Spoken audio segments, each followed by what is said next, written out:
The UK throws away more food than any other European country, 10 million tonnes a year.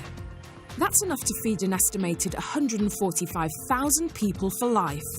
What absolutely shocked me was, why is all this waste being allowed to happen? With millions of Brits struggling to put food on the table, it's a food crisis that makes no sense. But have these two men found a solution? Every town, every city, every community in the country can have an operation which brings surplus food and people in need together. Can they change the food habits of a nation? And do it by focusing on the fresh food that supermarkets and wholesalers are throwing away.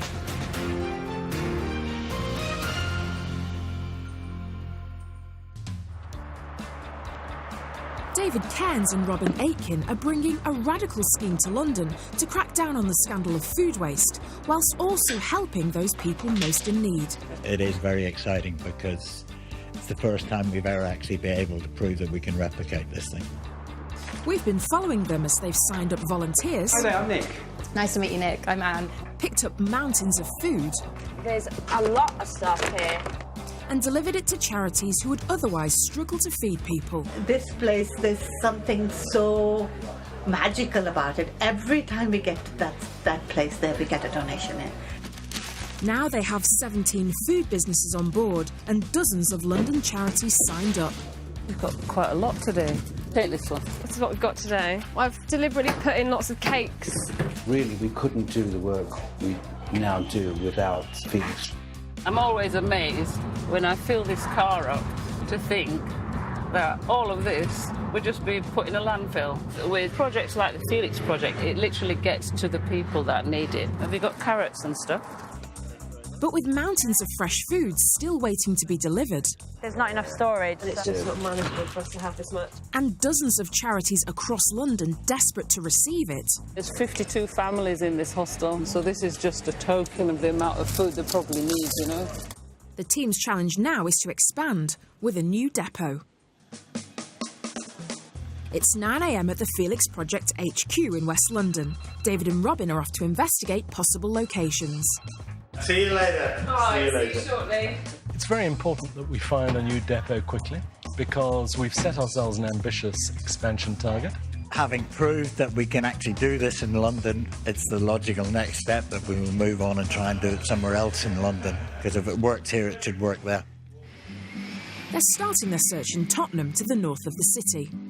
There's a sort of consensus around Tottenham, wasn't there, really? Yeah. My gut feel told me, having travelled around this area quite a lot, that this is an area in need.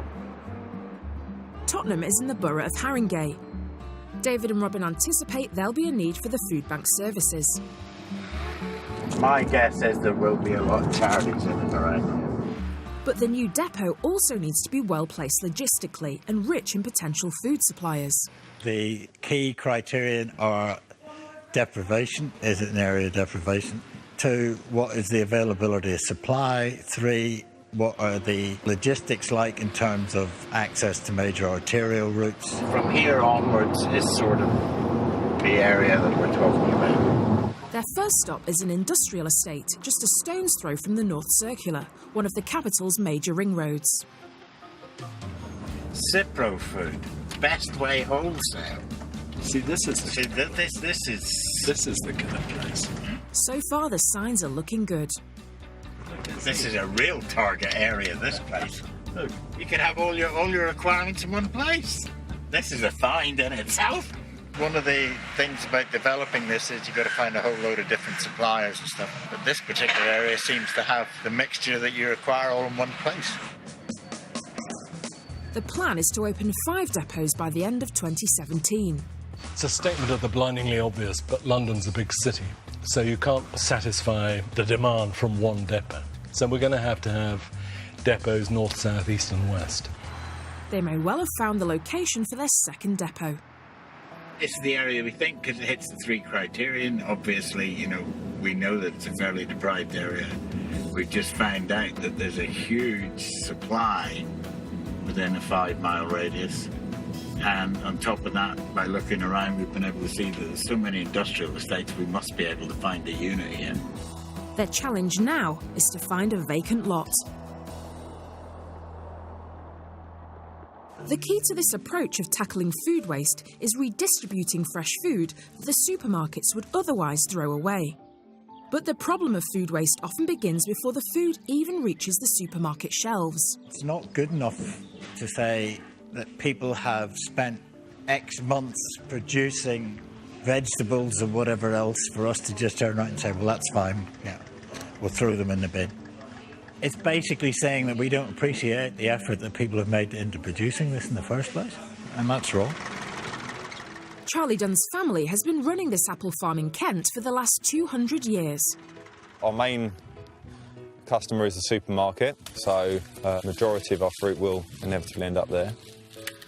A large proportion of the fruit they grow is rejected by the supermarkets. There could be a variety of reasons the supermarkets wouldn't have the fruit, or it wouldn't make the supermarkets, let's say. We could have, for example, a bit of this, which could be some hail damage. Also, this is a little bit of sun scorch just here. Here, could be downgraded due to shape. A lot of the time. But despite the imperfections, the fruit is still perfectly good to eat. The irony is it's a culinary apple, so you peel the skin. So yeah, they're perfectly fine. Or in this instance, you cut this out. In an effort to tackle this waste of perfectly good edible fruit, a group of volunteers has come together to collect the surplus apples. We have a project called the Gleaning Network, which is what we're doing right now. And it's basically a huge amount of beautiful produce, like this apple here, gets wasted on British farms every year. And it's often for silly reasons, really, like it's slightly too small, slightly too big, wrong size or colour. So what we do is take volunteers out to farms and we say, you know, this food, perfectly delicious, really lovely, you know, absolutely nothing wrong with that. And we get that to a good home. An estimated 20 to 40% of UK fruit and vegetables are rejected before they even reach the shops because they don't match the supermarket's strict cosmetic standards.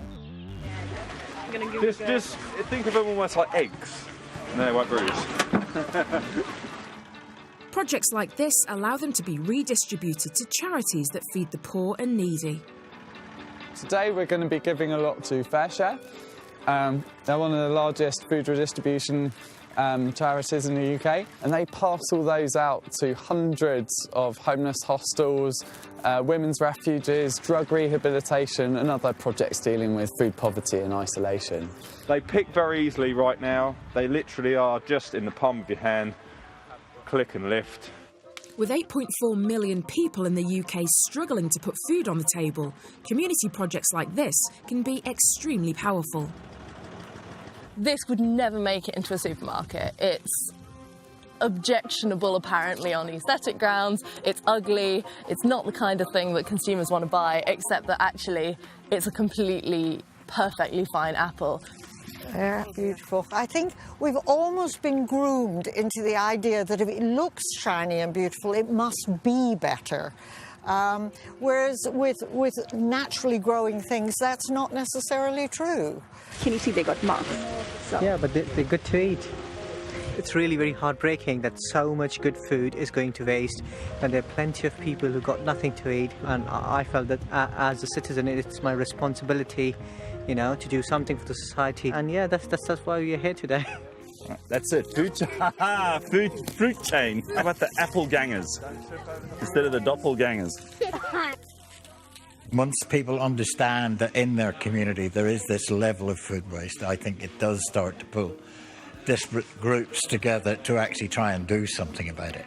Working as a community gives you a presence. One or two individuals actually talking about something is nowhere near as powerful as a group of 200 or 300 people talking about the same thing.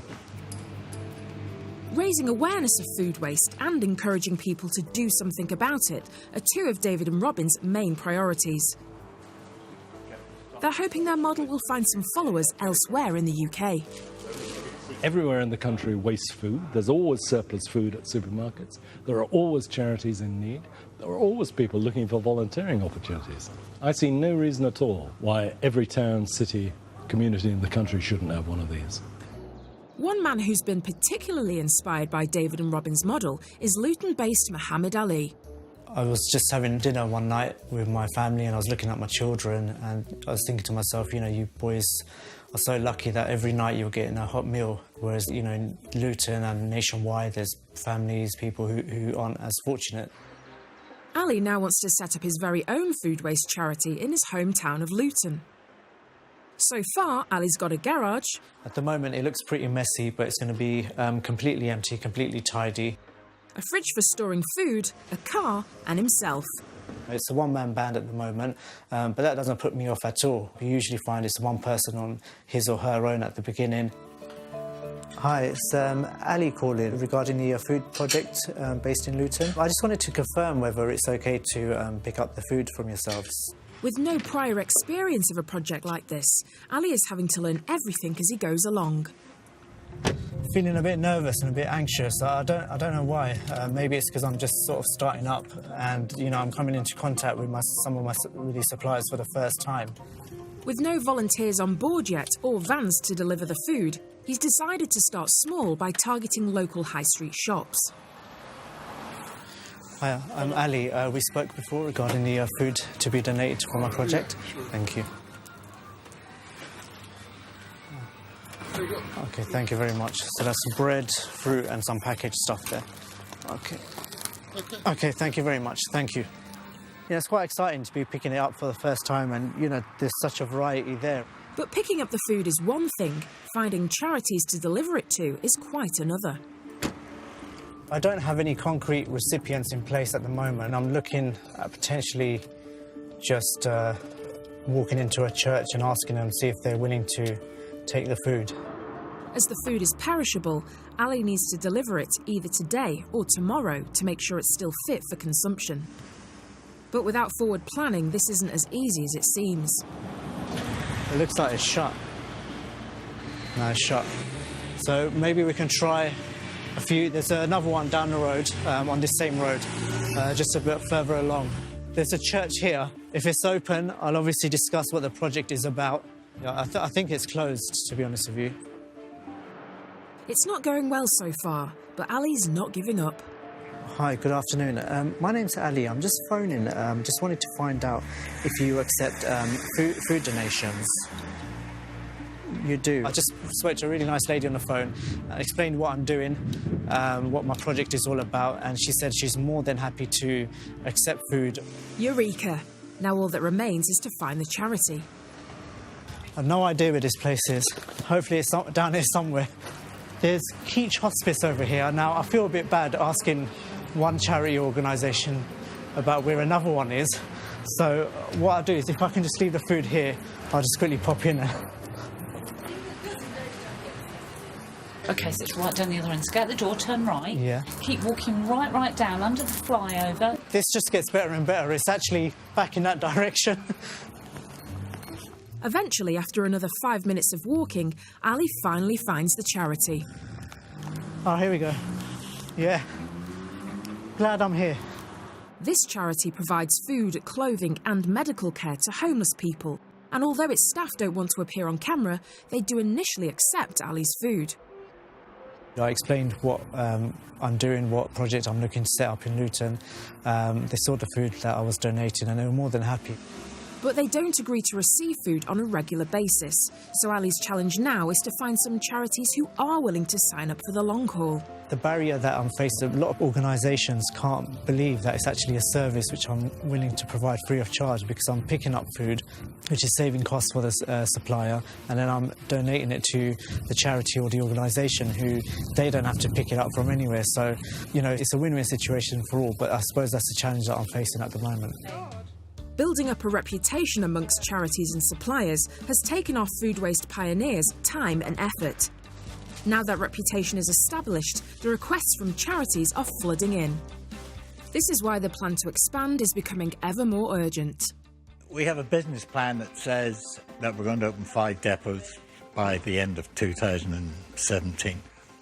So obviously the sooner we can get onto this, the better. Getting fresh produce to charities that feed people obviously helps prevent malnutrition, but it also has an important social function.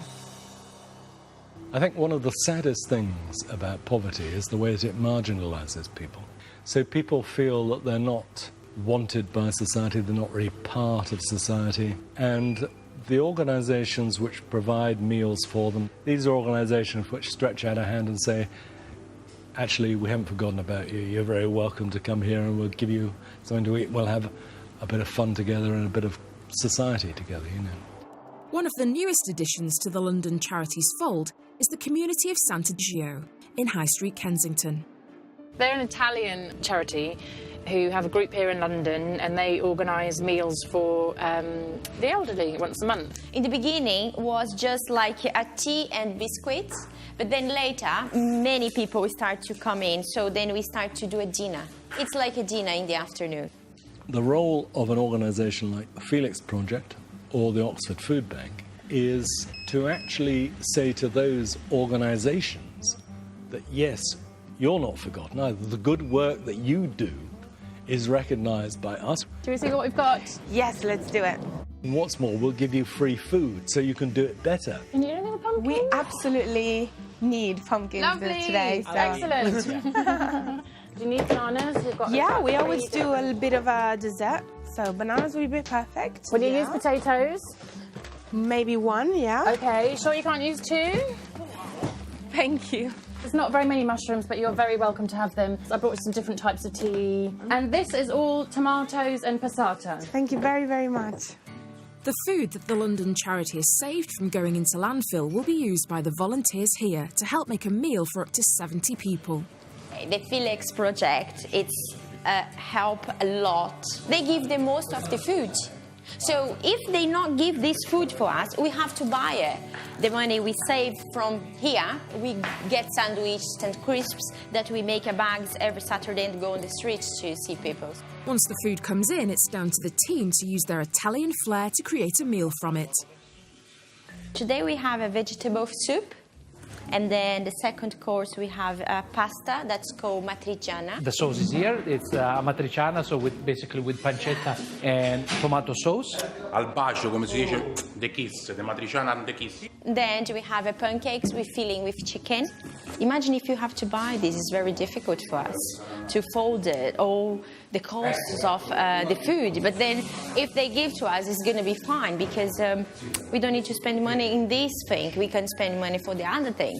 10 past 4, the soup should be down to serve. So we have like 35 minutes. Just need to taste it. It's done. At 4:15, the guests start to arrive, and the team put the finishing touches to their dishes. Here, we need to use the creativity, yeah? Because the mushrooms, it's not enough, but we get like a box from the Felix Project, so then we decided to put on the top to be nice. The guests who come include a mixture of young homeless people and elderly people suffering from isolation and loneliness. My favourite preoccupation, eating food. One of my favourite hobbies. We do get a variety of guests, both young and older generations, and it's really great to be able to see everyone together, you know, at the same table. It's the best, like Mother used to do. What we tend to do as well is sit with our friends and ask them some questions, just how is your day, how are you? Everybody's feeling welcome here, and I think the atmosphere and the cooks and everybody makes it special. At the end of the day, each guest is also given a packed lunch made with surplus food. The guests take one of this dog bag because it's still fresh, so they took this home and they have for the other day. That's the good. Coming here and seeing that food is put to good cause is just a wonderful thing. For a lot of people coming in here, this must be a lifeblood. You can see their whole tonic is the thing. I'm really, really glad that we can do what we do together with the Felix Project. The most satisfaction is how the people is happy. If you ask anything, they all the time is very happy to be here. Using fresh waste food from supermarkets to feed the poor and the marginalised in society is what the projects in London and Oxford are all about. But even David and Robin could not have foreseen the sheer scale of demand for their services in the capital. With the cutbacks in funding and stuff like that, charities have been forced to look outside and alternative ways of doing things. How many charities would we plan to deliver to in London? Well, I mean, you could say, OK, if we're opening 5 depots and we aim to get to the same level as Oxford or Eastland, so that would be 400 charities. This is the 8th, everything... But to deliver food to 400 charities, they're not only going to need more depots, they're also going to need more staff. At the HQ in West London, a new recruit has just joined the team. He must be the season for avocados, tomatoes and mushrooms. Jan is an ex-police officer who believes passionately in reducing fresh food waste. I saw an advert for the Felix project in the Metro, and it was love at first sight. I honestly believe it is criminal to waste food. Half the world is starving. It's probably even more than that, and I just think it's criminal to throw food away. Jan was the 3rd person we hired, and she was in the police for a long time. She was in the Met. The great thing about that is that someone who's worked in the police, you know, I think you develop life skills. Is there already some spaghetti there? But it is a people business. At every stage of the operation, it's people that you're dealing with, and, you know, whether it's on the charity end or it's the supplier end, you've got to have good social skills. Jan's only been in the job for 2 days, but she's wasted no time in getting stuck in. They can't go this afternoon. It's really funny, isn't it? Like, all this food is great, that's what we do, but it almost becomes a problem of getting rid of it. It's making sure that your input matches your output, because, you know, we've actually had a lot of stuff come in, but today I've sourced 4 new charities and organised when we're going to start delivering to them. When the London project opens its 2nd depot, the plan is for either Jan, Anne or Sophie to manage it. First of all, the team need to find a suitable empty warehouse. Unfortunately, there was nothing available in the business park David and Robin visited in Tottenham.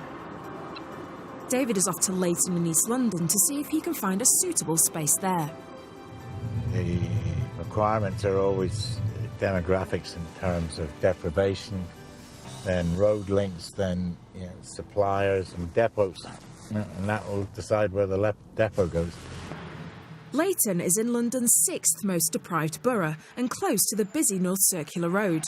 This is within the target area. We've, you know, had a couple of details sent through to us, the properties in this area. So I thought we may as well come along and have a look around to see what might be available. The 2nd depot needs to be large enough to house an office, at least 2 chillers and 3 vans, 3,000 to 4,000 square feet. That one, looking inside, that might be just about the right ideal if you can, you know, imagine it just purely empty, because that's literally all you're going to get is an office space on the side, and then you're going to have an open warehouse. And, you know, by the time we put a couple of chillers into it and then a couple of Arctic trucks, it fills up very quick. But there are also lessons to be learned from the 1st depot in Park Royal in West London. That might be too big for us, but on the other hand, we now realise that Park Royal's actually too small because of the volume of stuff that we're beginning to get through. So if, for example, this place took off just as quickly as Park Royal, you know, maybe it might be better to get a bigger place. This area ticks all the boxes for the level of need in the community, proximity to major roads and an abundance of local suppliers. That's a very good afternoon's work. I found several properties around here might be available. I just need to get a hold of the agents and see if we can get a viewing for them. So I think it's time for a beer, so I'm off. Expanding the charity across London is an ambitious goal, but David and Robin are hoping that the model will eventually be replicated across the whole of the UK. I would like to think that if we can get enough awareness of what we do, that people will want to do it themselves. In many respects, the model that we're using is a self-help model. I mean, all of the things that you need to make it work are there. It's just somebody needs to actually make it work. And that's just what Muhammad Ali is trying to do in Luton. However, he's not finding it easy to get off the ground. He's come to get some tips from the Oxford Food Bank. Nice to meet you. Yeah, sure. This original enterprise began 7 years ago. They now have 60 charities in Oxford they regularly deliver food to, and another 20 who pick up food from them. Without the Oxford Food Bank, we couldn't afford to buy fresh vegetable, fruits. We couldn't afford to do it. The food bank gives us cheese, dairy products that we don't normally have the money for. Not having that donation once a week would be hard because we do utilise the food really well. Thank you. Ali is keen for any advice the staff can give him. I noticed when it first started out, it was just sort of like a garage with a fridge and using your own cars. And I think I'm probably at that stage. What would be the first steps that you would recommend me to take to try and get a project like this on its feet? You need to know who your suppliers are likely to be and the charities are likely to be. But until you get some sort of funding and community support in general, you're not really going to be able to take that first step of actually getting something moving. What about in terms of establishing that initial contact? Like for someone like me to go to Sainsbury's and say, oh, would you donate your food to me? I'm not sure how receptive they would be in the early stages. They're all very keen to work with charities now. Because for them, it's a problem. They have to pay to get rid of this food surplus. They know it's perfectly good to eat, it just can't be sold on. So you're actually doing them a favour in a way. So if we want to go into the office and have a quick chat about the procedures and things, that'd be useful. We'd be only too happy to let anybody copy what we do.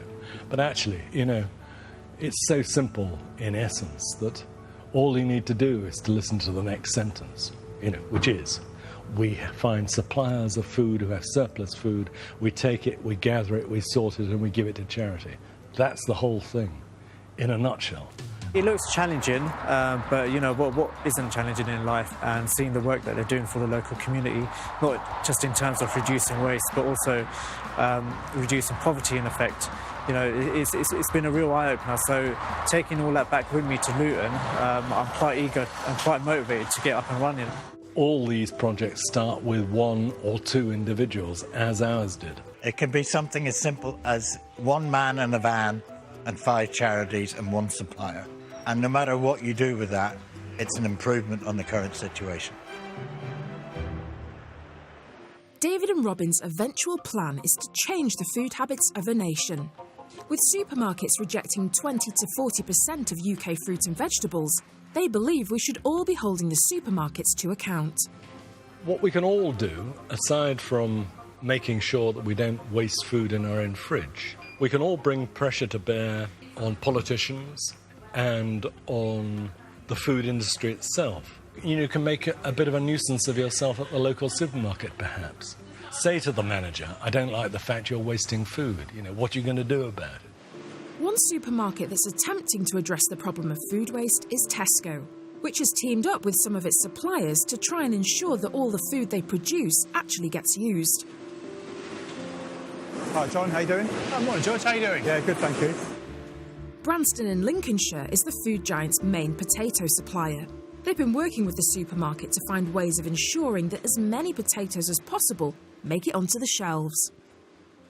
Potato production can be quite variable. You have an element which is open to what the weather is doing and the types of varieties that you grow or any new varieties that you introduce. So it's really important that we protect quality for customers and give customers what they want, but we also have a number of different things that we can do with stuff that isn't quite good enough.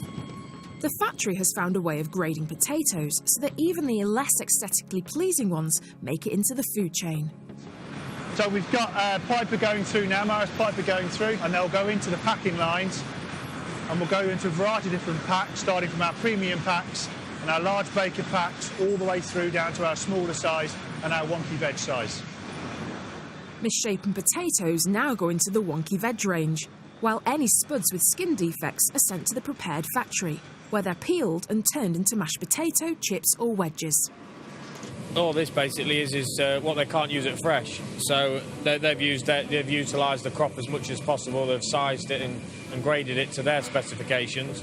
And then because we peel it, we have a lot more scope. The scurf that the fresh factory can't use, because obviously the visual aspect of it for their product is nothing to us. It takes about 30 seconds to whiz it through the line and make it perfect.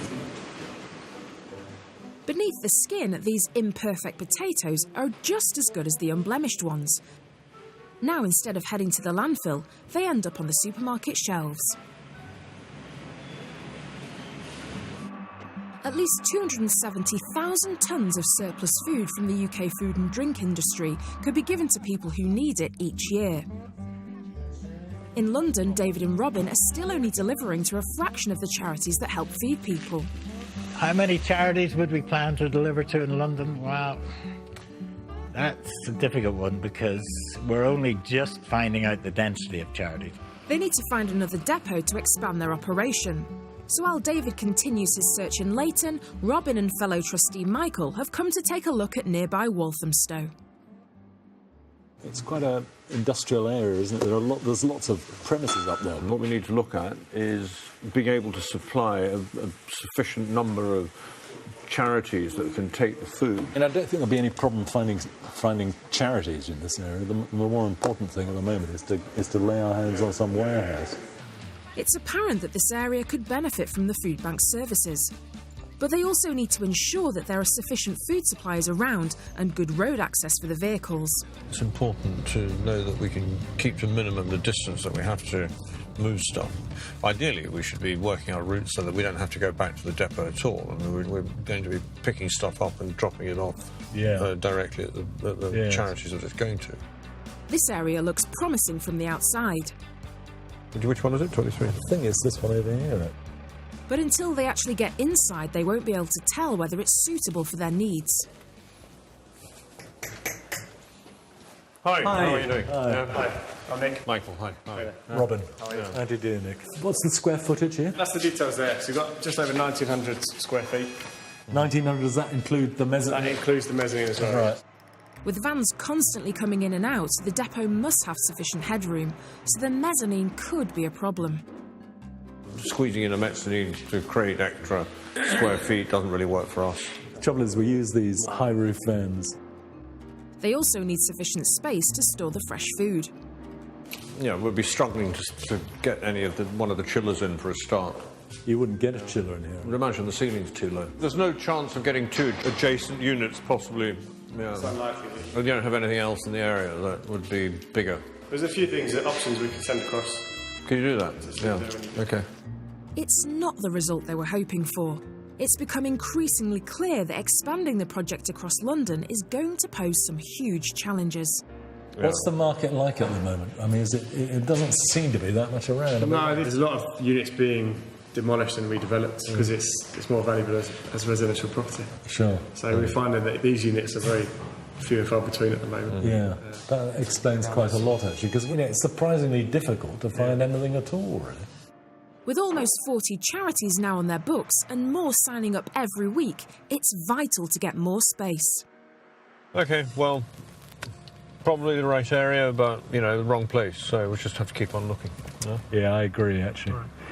The hunt will continue for a second depot, then a third, and a fourth, and a fifth. We want to build on the momentum we have already. We've attracted quite a lot of public attention so far, but we need to keep that going. We need to grab people's enthusiasm and say, look, this is something which is going to happen. It's happening now, and it's going to be bigger, and this is what we're about. At present, food waste amounting to 370 million meals a year is not being distributed to the people who need it. So replicating this simple solution to tackling food waste is important. What I always say to people is, you can do this yourself. It's going to take a lot of hard work. That's inescapable. But if you put the work in, you can build something really worthwhile. Back in Luton, one-man band Muhammad Ali is trying the same approach. But he's been struggling to get charities to take him seriously. They keep on saying, it's too good to be true, in the fact that I'm just going to be delivering the food off to them free of charge. It's been challenging. He's determined not to get downhearted. It's like anything. When you start up a business, you're going to get setbacks, and I've expected it, but I know I'm doing it for a good cause. I've got my good reasons to do it, and I'm looking forward to it. Today, he's visiting a new supplier that's promised to pass on its surplus food.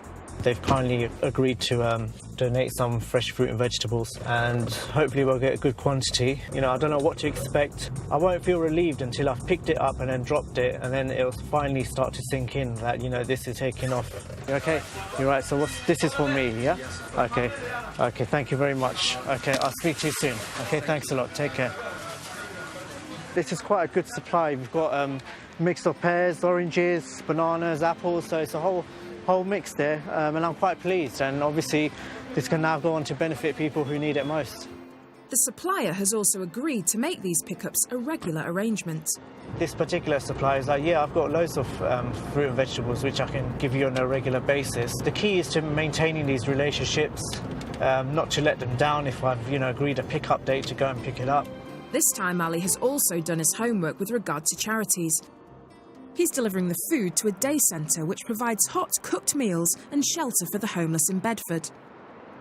Today I'm going to be delivering a decent amount of fruit to this organisation, and they're going to provide that to the vulnerable people who use their services. And that's the most satisfying part, you know, that's what it's all about.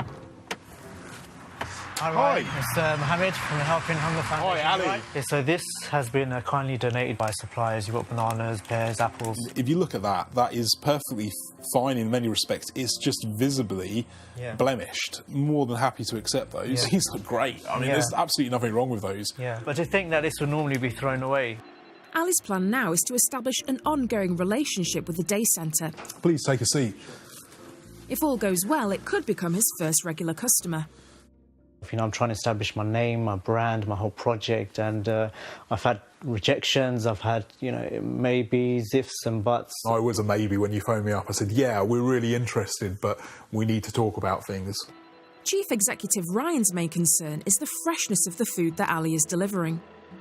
And I'm sure you're aware of this, but I'll just run through it. We are a food provider. We actually cook food in-house here that we then provide to the individuals that attend our service. So we need to ensure we know where our food comes from, because once we receive food, we're accepting it as good. What I'm trying to do is I'm trying to pick up the food and deliver it straight away. Yeah. You know, I'm very happy to assist you. Establish yourself, because, you know, A, it's going to benefit us in the long run, but also it's going to benefit other people.